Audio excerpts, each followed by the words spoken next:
ایران کے خلاف جنگ کے بعد امریکہ کو ناظرین خارجی اور داخلی محاذ پر جو نقصان پہنچا ہے اس کا شاید ہی اب کچھ ازالہ ہو سکے۔ خارجہ محاذ پر امریکہ کی واحد سپر پاور حیثیت کو شدید دھچکا لگا ہے۔ وہی بات بدماش کی مونچھوں والی، میں بار بار وہی کہتا ہوں کہ گلی میں بچہ تھپڑ مار کے دوڑ جاتا ہے، یہ وہی ہوا۔ امریکہ نے گلف ممالک میں کئی دہائیوں سے 19 بیسز قائم کر رکھی تھی جن پر عرب ممالک کے ٹریلینز آف ڈالر اخراجات آئے تھے، مگر ان امریکی بیسز کی موجودگی کے باوجود گلف ممالک سے تیل کی ترسیل 2 ہفتے سے بند ہے۔ ایک اندازے کے مطابق بندش سے صرف سعودی عرب کا اب تک غالباً 17 ارب ڈالر سے زیادہ کا نقصان ہو چکا ہے۔ قطر، بحرین، عمان اور UAE کا نقصان اس کے علاوہ ہے۔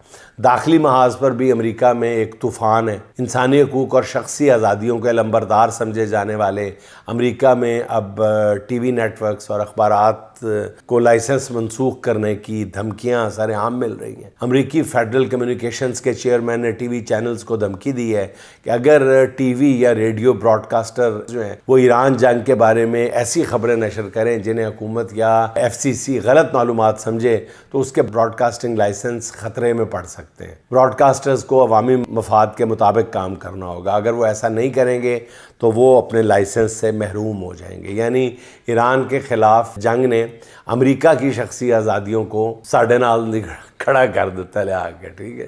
اس سے بھی زیادہ خطرناک بات معروف امریکی تجزیہ کار کارلسن اس نے کی ہے۔ وہ کہتے ہیں کہ CIA نے میرے نجی میسیجز پڑھ لی ہیں، اب CIA میرے خلاف فوجداری ریفرنس بھیجنے کی تیاری کر رہی ہے۔